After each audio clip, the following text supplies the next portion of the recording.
আমি গত পরশুদিন মালয়েশিয়াতে এসেছি। এর মধ্যে মালয়েশিয়ার 3 জন মন্ত্রীর সাথে বৈঠক হয়েছে। মালয়েশিয়ার যে স্বরাষ্ট্রমন্ত্রী আছেন এবং হিউম্যান রিসোর্স মন্ত্রী আছেন, ওনাদের সাথে আনুষ্ঠানিক বৈঠক হয়েছে। ট্রেডের যে মন্ত্রী আছেন, ওনার সাথে অনানুষ্ঠানিকভাবে আলোচনা হয়েছে। তো এখানে কিছু অগ্রগতি সাধিত হয়েছে, সেটা আপনাদের সাথে শেয়ার করতে চাচ্ছি। প্রথম খবর যেটা, আপনারা জানেন গত বছর মালয়েশিয়ার প্রধানমন্ত্রী আনোয়ার ইব্রাহিম সাহেব বাংলাদেশে গিয়েছিলেন। উনি বাংলাদেশের এখন যে আপনার অন্তর্বর্তী সরকারের যে আমাদের প্রধান উপদেষ্টা আছেন ডক্টর মোহাম্মদ ইউনূসের ব্যক্তিগত বন্ধু।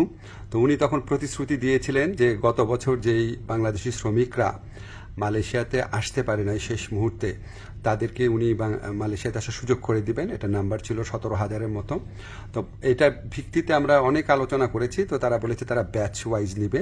তো প্রথম ব্যাচ হিসাবে 7,926 জনের তালিকা ওনারা চূড়ান্ত করেছেন এবং এটা খুব অল্প সময়ের মধ্যে ওনাদেরকে মালয়েশিয়াতে কাজ করার সুযোগ দেওয়া যাবে, এই প্রক্রিয়া শুরু করে দিয়েছেন ওনারা।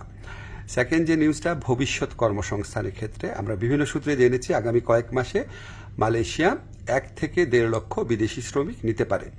তো আমাদেরকে মালয়েশিয়ার যে ইন্টেরিয়র হিউম্যান রিসোর্স মিনিস্টার আছে, উনি আশ্বস্ত করেছেন লোক দেওয়ার ক্ষেত্রে বাংলাদেশকে সর্বোচ্চ অগ্রাধিকার দেওয়া হবে। বাংলাদেশ থেকে সবচেয়ে বেশি লোক নেবেন ওনারা, এটুকু আশ্বাস আমরা পেয়েছি। তো আমরা অনুরোধ করেছিলাম বাংলাদেশে যারা রিক্রুটিং এজেন্ট আছে তাদের সবার জন্য যেন উন্মুক্ত করে দেওয়া হয়, যাতে সবাই লোক পাঠানোর সুযোগ নিতে পারে। এটা আমরা অনেক ভালোভাবে বুঝিয়ে বলেছি। তো ওনারা বলেছেন ওনারা এটা ভালোভাবে বিবেচনা করে দেখবেন, আমাদেরকে অচিরেই ওনারা এই ব্যাপারে সিদ্ধান্ত জানাবেন। তো আমাদের একটা বড় অগ্রগতি যেটা হয়েছে, আমি মালয়েশিয়ার যে ইন্টেরিয়র মিনিস্টার আছে ওনাকে রিকোয়েস্ট করেছিলাম, আমাদের শ্রমিকরা মাল্টিপল ভিসা পায় না, সিঙ্গেল এন্ট্রি পায়, অন্য দেশের শ্রমিকরা পায় মাল্টিপল এন্ট্রি। তো এটা নিয়ে বেশ কিছুক্ষণ কথা হয়েছে। উনি আমাদেরকে শুধু প্রতিশ্রুতি দেন নাই, ওনার সাথে যারা কর্মকর্তারা ছিল তাদেরকে এই ব্যাপারে দ্রুত পদক্ষেপ নেওয়ার জন্য নির্দেশ দিয়েছেন। আর আমি বলেছি যে মালয়েশিয়ার যারা ইরেগুলার হয়ে গেছেন, যে শ্রমিক ভাইরা আছেন, তাদেরকে রেগুলারাইজ করা বা বৈধ করা যায় কিনা। তো ওনারা বলেছেন ওনারা মাঝে মাঝে এটা করেন, আর গত বছর করেছেন। আর ওনারা বলেছেন যে যাদের ভিসা এক্সপায়ার্ড হয়ে যায় তাদের ক্ষেত্রে এটা হয়তো করা সম্ভব হবে না। তখন আমি বলেছি দেখেন, অনেক সময় আছে যে মালিকের গাফলতির কারণে বা মালিকের ত্রুটির কারণে এটা হয়, তো সেগুলি আলাদাভাবে বিবেচনা করা যায় কিনা। ওনারা প্রতিশ্রুতি দিয়েছেন, ওনারা এটা বিবেচনা করে দেখবেন।